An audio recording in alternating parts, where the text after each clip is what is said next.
you then need to somewhat embrace the grind, and that you just need to grind and you just need to push through and just keep going and going. And the grind is only really palatable if you can maintain momentum. So momentum is always constantly important, and that's why these intermediate milestones are so key, particularly when you're taking groups of people with you.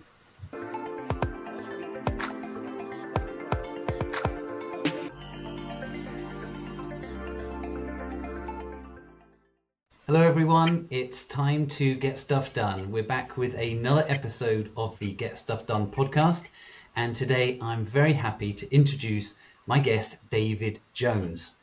He is originally from Perth, Australia, but over the last 20 years has been working all around the world, in the UK, in Germany, Taiwan, and is now based in Korea. He started his career in the defense industry, but moved across to RWE renewable energy business around 14 years ago. He has been involved in a number of large projects, project development, operations, JV management, as well as commercial asset management. And he's also had a number of roles across the organization. Currently, he is the country manager for Korea. Talking to him from England, he's currently in Ireland. We both met in Korea. David, thank you so much for being a guest on the podcast today. Pleasure to be here, Gordon. I've watched a number of these episodes and they're great, some really great insights. So I hope amongst many of your esteemed guests that you have in the past, I can maybe make a little contribution. I'm sure you can, and if for those of you who are not yet following David, he also is quite a regular poster on LinkedIn, providing insights with what he does and the business that he's in. For those of you who are not familiar with RWE, this is one of the largest energy companies in the world. It's a German company, has in excess of 20,000 employees around the world, and so. David, tell us first of all a little bit about what it's like to be head of that business in Korea. Yeah, it's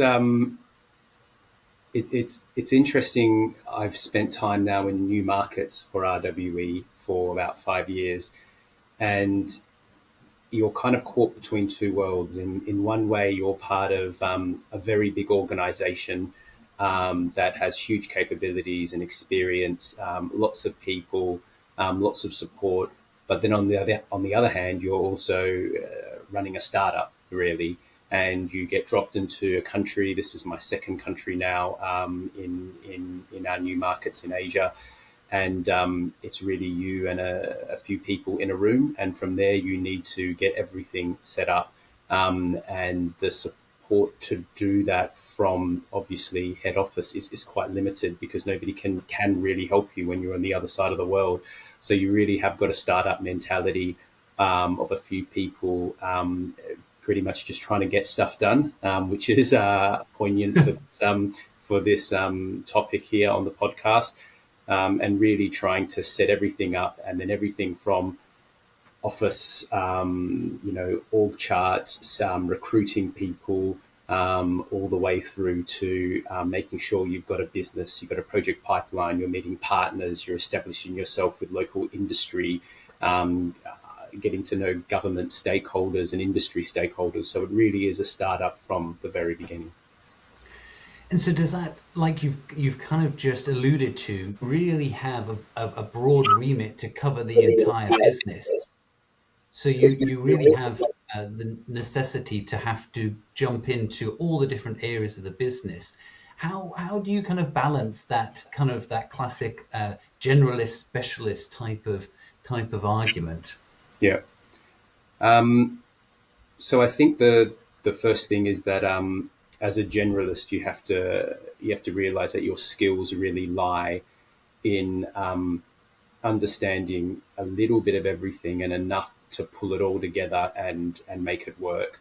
However, I certainly don't have the expertise in all the areas. And I think being a good generalist is all about recognizing your role as the generalist, and more importantly, the even bigger role of the experts. Our organization is a matrix managed organization. There's very big departments with deep expertise in all the different disciplines we need to run a business. And my role, in the country is to kind of guide those different departments to be able to execute their expertise so that we have a well-functioning business. I think that is the real aim, and an objective is really to make sure that you can bring together the experts, set the context, set the vision of where you need to go, and allow them to do what they do best. Engineers do engineering best, procurement people do procurement best, HR do HR best, accounting do accounting best, etc., etc. And it's to give them the frame, the vision of where we need to go, and allow them to execute what they know. Yeah, yeah, I think that's a good description. I like the way of describing as setting them up for success, right? You're doing the most that you can to make sure that everyone is going to be as successful as possible.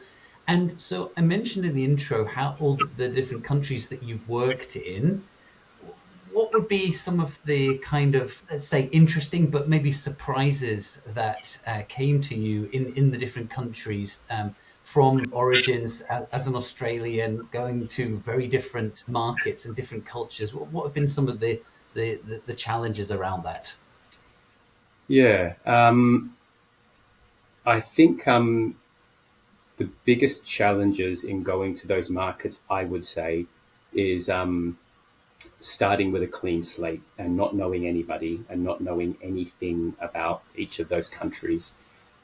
And I think that, particularly if I look at my experience in renewables and offshore wind, I kind of came to, I moved to Asia after about 10 years of being in that industry.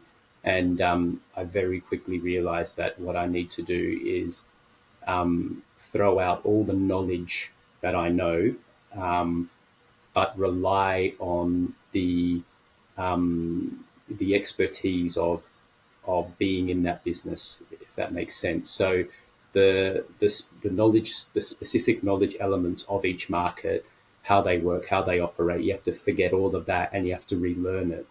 But the way in which the industry works, the way in which these projects are developed, the way in which you develop projects, the way you manage people, you manage disciplines, that remains the same. So those are the transferable skills that you kind of bring across. And then your discipline skills, they're gone. They're not really of much use. You can only use them as references to, maybe in these newer markets, offshore wind and renewables is really just taking off. And there are a lot of points where you turn around and you say, actually, this situation here, I remember this 10 years ago in Europe when the industry was just taking off there. That's about the limit to your knowledge. Right. Other than that, you need to just rely on those transferable skills, your expertise as a manager and your expertise as somebody who can bring other people together and deliver.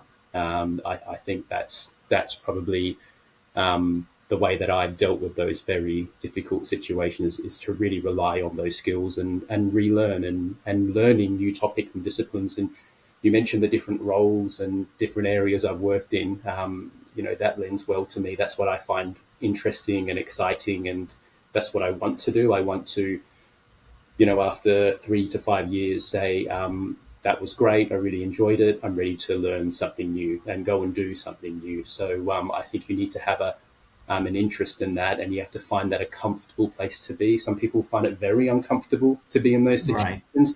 but for me, it's I really enjoy it.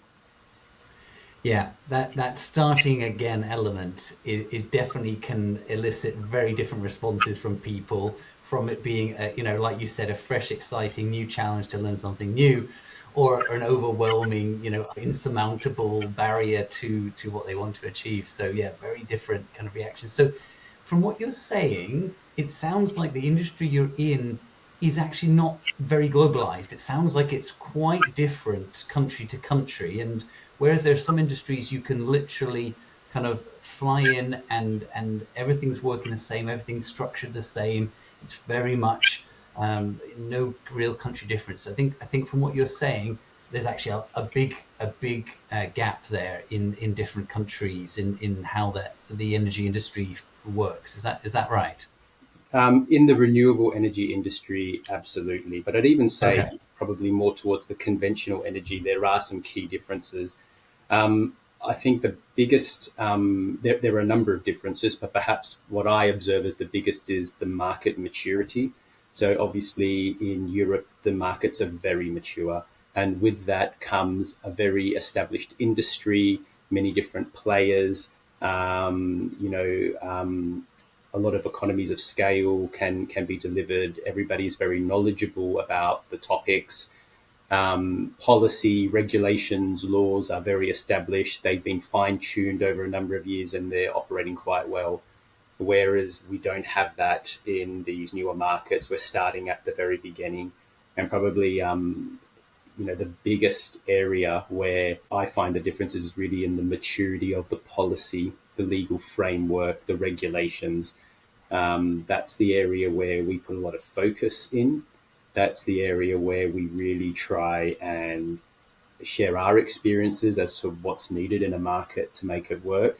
And I feel that those are the biggest driving differences in particularly renewables as a newer technology in the energy space, really getting that government support. We are very reliant on government cooperation, policy and Yes. regulations. Absolutely. And I guess probably in those scenarios, it helps to be a large, well-known, established global player because you can, as you say, have that depth of expertise and be able to get a seat at the table to discuss policy and how that should be best implemented, which will then lead to obviously even better opportunities down the road. You also mentioned transferable skills. What are some of the transferable skills that you consider to have been the most helpful for you in your career so far? Yes, good question. I would probably say there's two. One would be the ability to analyze complex situations, very dynamic with many different aspects, bring them together, and then to be able to communicate a situation and an overview of where you are now or where you need to go to, the steps you need to take. And I think the ability to communicate that upwards to very senior people on a board or even your own director before it goes to a board is important. The people around you who you need to work with, particularly in very big companies like ours, a matrix managed organization, the way you communicate that to the many different departments and stakeholders internally, I think is really important. And then as a leader and a manager, how to communicate that downwards as well to the people who you lead, how to set the vision, how to get their buy-in, how to let them know the direction we need to go and the steps they need to take. So I would say that, that would probably be that kind of analysis of different bits. And I already mentioned the second bit I was going to, which is communication. And I think that the ability to verbally articulate, ability to present yourself and to make sure that people look at you and they're confident about what you've got to say. And then I think probably the biggest one is about how to document and report a situation visually in reports, PowerPoint, things like that, because those messages move on without you and you can't always be there, particularly when you're on the other side of the world. Right. And I would say that particularly at very big companies, the ability to clearly communicate in written form is vitally important. Got it. Got it. Yeah. I mean, I think you've highlighted some very important, crucial skills that are needed. And for you yourself, have you been able to refine these skills? I mean, have you had help to refine these skills through your career, or has it been a kind of trial and error along the way? It's been a learning experience. I don't really think there's been much formal training or Okay. education on that front. So Okay. it's very much, I think, pushing yourself to raise the bar and to do things over and above what they would normally expect. So maybe when I was, a more junior person, I would maybe over present things and I could have simply sat down with, one of my bosses and kind of explained something to them. But actually, articulating that very clearly in a briefing note is something I used to do because I felt that was a more professional and clearer way to get the topic across.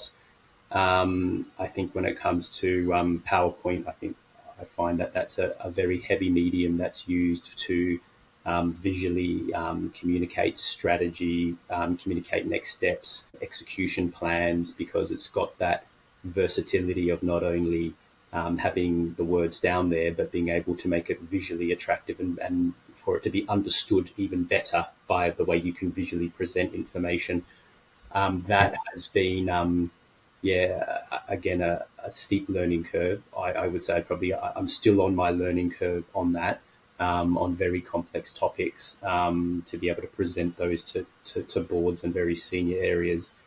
So that again is another thing you learn by experience, by exchanging with your peers, by asking others. And while I'm here in Dublin, I'll be speaking with my opposite, and that's one of my reasons for my visits here is, we will exchange on how we have kind of fared in certain situations where we've been in, briefing similar senior groups, how we're kind of communicating this. I will learn from them, they will learn from me. We will exchange documents because this is just such an important area to be able to master. So at least in my world at the moment, I think this is something that is a real focus for me in my development.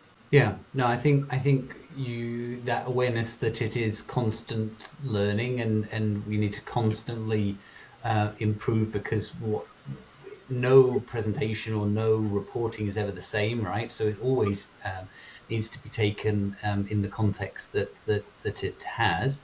And I'm wondering, and I don't know whether this might be a little bit sensitive, getting specific about the Korean organization versus others. When you've mentioned about presenting, communicating, and put the message goes beyond you, I've previously experienced some organizations run two tracks of the official communication that is going out and rippling, does through the official channels, and the unofficial channels that go on. And sometimes, in certain circumstances, that unofficial channel is almost more important than the official one, because it's making, you're kind of almost setting foundations for like preparing the audience, etc. I'm wondering how much you do of that, how important you feel that is, or what's your stance on that side of communication in the internal side of things. It's a very good observation, and one that I also share, that there is absolutely this unofficial communication that goes on. Korea is a very connected society. Everybody knows everybody. They're always talking. They're always sharing information, and it's absolutely there. I view it with great caution, because there has been a number of times where, and I think cultural differences. This is where this comes in as well, because language is super important.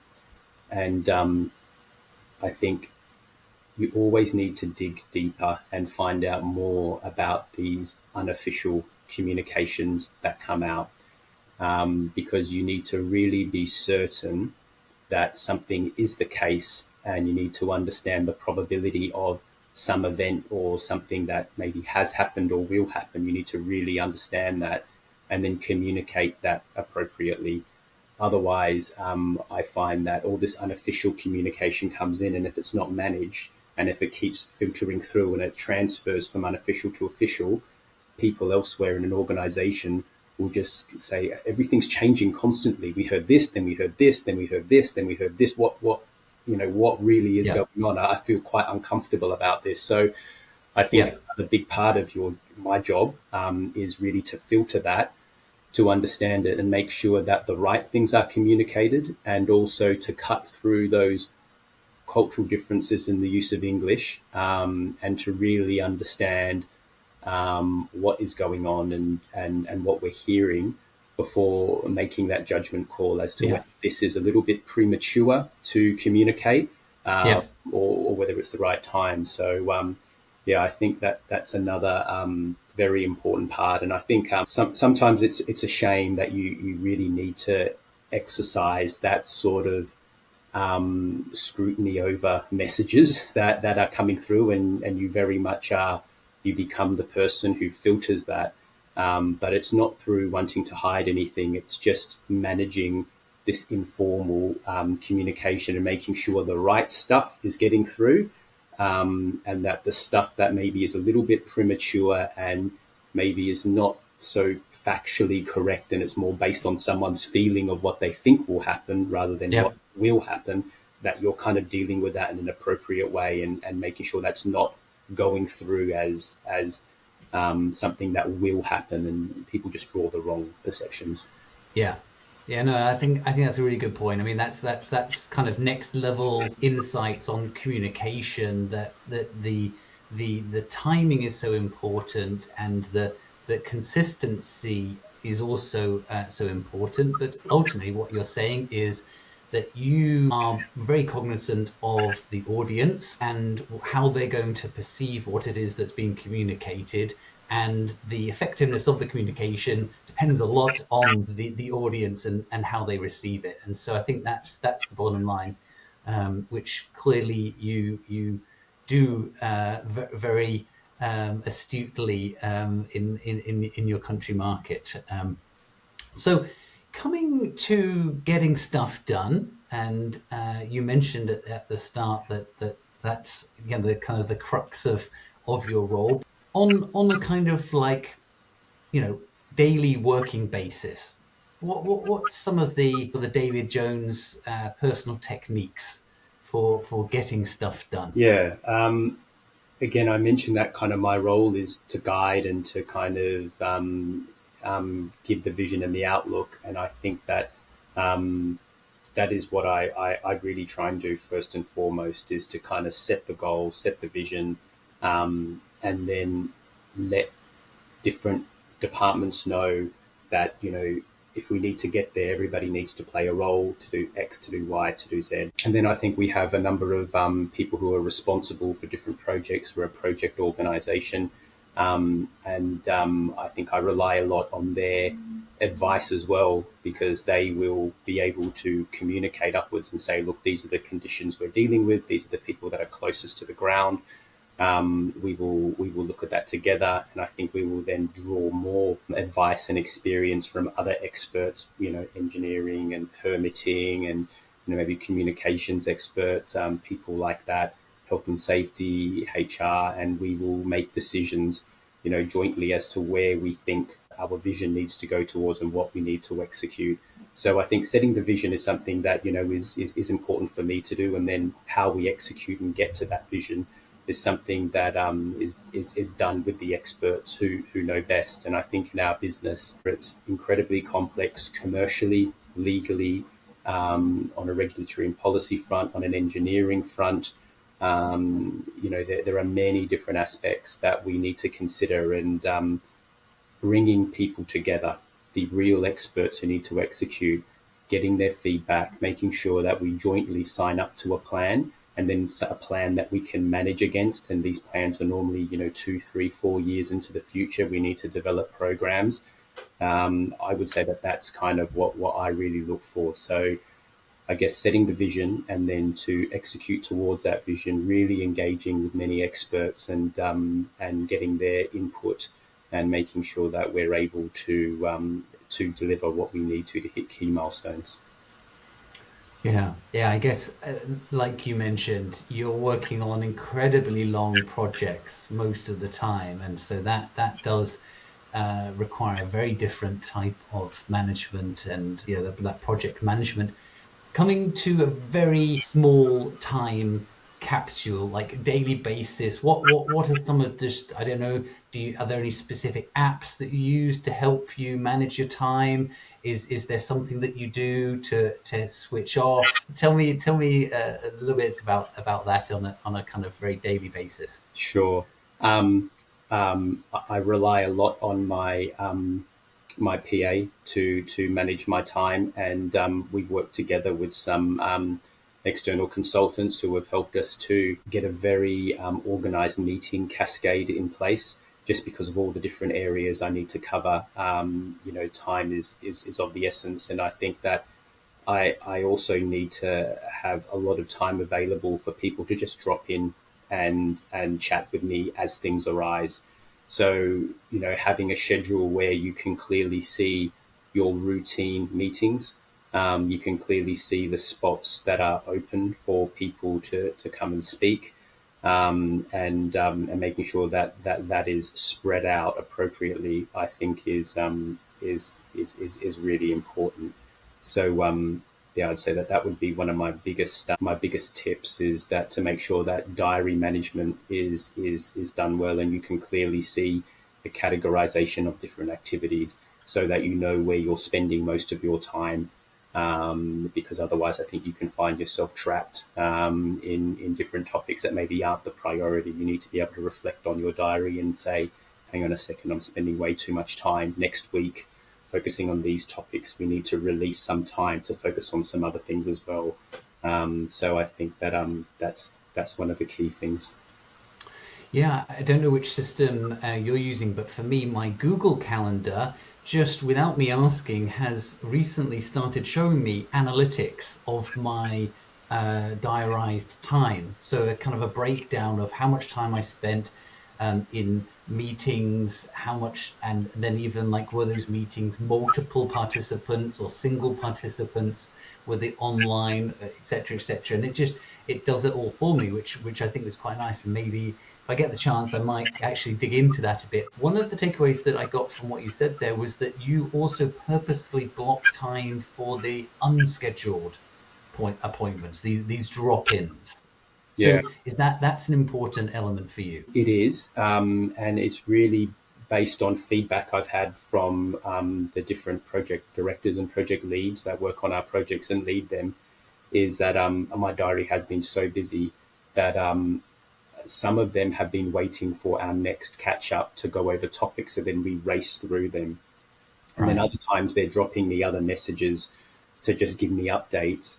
And we reflected on it together. And, I'm trying to support them the best I can to help them make the decisions they need to make in order to move on. And sometimes they want guidance, they want to talk about stuff. There's other problems that are going on and things need to be resolved quite quickly. So, yeah, we decided that we would try and insert time that was kind of really blocked for them, because they are the people leading our projects, and they're the ones that are kind of managing all of the inputs from all the different departments. So I think that yeah, that's something that we've adapted to from feedback in the team. I always want to try and find where I can support them best, how I can help them do their jobs the Mm. best as possible. And this was one of the areas where I think they said what we would really like actually is the ability to just drop in at Okay. different times and give you a call. And, if we see in your diary that, this is the period of time and I want to, that is available, and I can see you're in your office, I can quickly come in and have a chat and we Yeah. can talk over Yeah. some stuff. So yeah, that's been something we've adapted to. Yeah, it's very interesting because just a couple of months back, the start of the summer, I had a debrief with a team who were discussing about how they could bring in more of this kind of ad hoc type of meetings, and they were really divided between whether that ad hoc meeting time should be scheduled or not scheduled, because there was a feeling that if the ad hoc meeting time was scheduled, but if it was outside of that time, then it can't happen. Yeah. But at the same time, that if it wasn't scheduled, then it's maybe ending up in a full calendar and no time. And so it was very interesting to see people's take on that and perception about whether the time needs to be blocked, and then of course people, how people react to that, and whether it's inside and outside of that time, and how flexible the time is. many elements to that. And I think ultimately it comes down to the people and the relationships and how they are working as to what works best. I don't think there's one ideal setup or structure that is a fit for all. I think. Yeah, I agree. I think depending on the people, their roles, the organisation, geographically where people are, the hybrid working situation, you need to take all of those factors into account and find the right solution. Yeah, I think it's an area which maybe is not really kind of talked about enough. I mean, like sticking with the same example of this team brief, they are primarily office based, but certain days work from home, and then they have a kind of a project room where people can co-work, and so they were really getting into if people see people in there, whether they are inclined to go there and work, or whether it's a matter of finding space away from the team. I think that there are some companies that are very much focusing on this in how work is done and how collaboration happens. And it's very interesting because in some cases you need to set clear kind of rules and structures in order that people can follow. And other occasions, you have to leave it just totally open space, open seating, open meeting schedules, etc. It really is a kind of combination of all those items. And I don't know, maybe there is research out there. Maybe there are companies also helping companies to do this better. I don't know, but it's an interesting topic. David, I want to ask about a time when perhaps you didn't manage to get everything accomplished that you wanted to, and how you went about rectifying that and getting back on. Yeah, there's a number of times where I guess the prospect of getting stuff done in front of you, whether that be a series of things or one big critical thing, and you can see that that's going to be extremely challenging. That's obviously come up a number of times. I think for me, and I've come through a phase like this just very recently. One of the things to do is to always set that goal as to where you need to go to, and then set a number of smaller milestones in between that as well. And I think that you then need to somewhat embrace the grind, and that you just need to grind and you just need to push through and just keep going and going. And the grind is only really palatable if you can maintain momentum. So momentum is always constantly important, and that's why these intermediate milestones are so key, particularly when you're taking groups of people with you. I think momentum is what's most important. So yeah, sometimes you really just need to you just need to put your head down. You just need to work, and you just need to keep going. And it can be a pretty sometimes difficult situation to see that you're the one that needs to take a whole other group of people with you, but you just have to keep your head down and you just have to keep going and going. And when people see there's momentum that they follow, provided that we're hitting milestones and we're achieving things, and then you can come out the other end of it. Sometimes it's achievable, sometimes it's not. You've got to do your best, and I think that's what I always focus on is keeping momentum. I think is the most important thing. Yeah, I like it. I like it. And so, and building on that, then, would you have specific people that you have influenced you along the way, whether that's mentors, whether that's just people out there in the public space? What have been some of the biggest influences on you and your working style? Yeah, so I definitely have. I think probably the biggest influences on my working style is a real privilege I've had 14 years at RWE to do so many different jobs, whether that be from an operations kind of focused job, whether it be very commercial and analytical, or even when I did a job as a joint venture general manager, managing different relationships, or as a managing consultant, kind of focusing on optimization of business functions and lean management. I think that all of those different roles have given me all sorts of different skills that I can always rely on and go back to. So I think that that's probably been the biggest factor. However, over the years, there have been a few different people that I've had the privilege of working very close with and have learned a lot from. And the sorts of people differ massively. So when I was in the defence industry a long time ago, going back, close to 20 years ago, when I started my career after university, I was very lucky to work very closely with a two-star general, and he was extremely intellectual. And I learned a lot about communication, about written communication. Back then, there wasn't really much PowerPoint. It was really just Word documents and typing stuff out, and the ability to write briefing notes, to write, as he would call them, vignettes on situations, on complex topics, and to be able to articulate that and put them together was a really great learning experience. I think there have been others as well where I've seen their leadership and execution style that has been very good.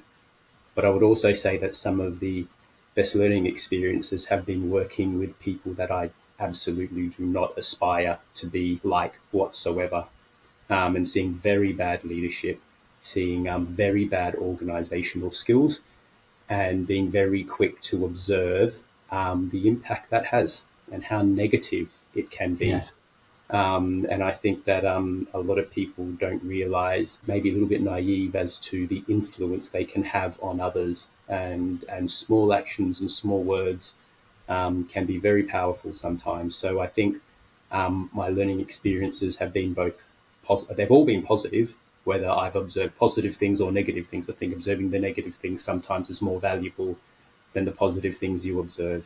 So there's been a full array over there. I think that's a wonderful takeaway. I hadn't really thought about it explicitly, like you mentioned, but I guess we probably do learn more from negative experiences than we do from positive ones. I mean, especially if we're talking about mentors or people that we aspire to, we can see that person, we can then try to emanate them as much as possible, but probably there's a gap. Whereas when we see those negative influences, we can automatically change something, right? It's easier to stop doing something than it is to start doing something. And so, yeah, I think that's a great perspective. And I was just talking with a former colleague over the weekend. She said that she had an older colleague who was very close to a retirement, had a basically 30-year career with the company, had worked all over the world.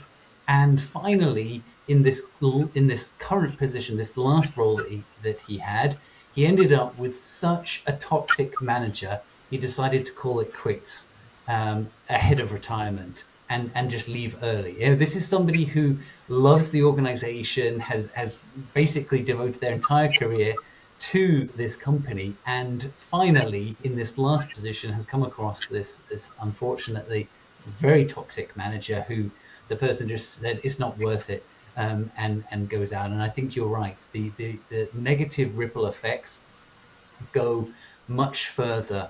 Unfortunately, I mean, what's that old saying about how bad news travels fast or something around those lines? I mean, it's in that kind of element. So.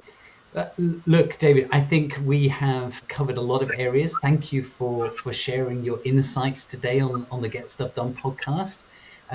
If people would like to reach out to you and maybe get in touch, what would be the best way to do that? Yeah, I think LinkedIn is a good way. So people can find me, David Jones, working for RWE in Korea. You should be able to find me, and I'm sure you'll provide a link to my LinkedIn profile. I think that's a great way to professionally communicate, and I do it with many people that I work with and want to look for new opportunities and whatnot as well. Well, thank you so much for your time today, David. I really appreciate it. No, I appreciate it. Thank you for your time, Gordon. It's been great to be with you today. And remember, everybody, let's get stuff done.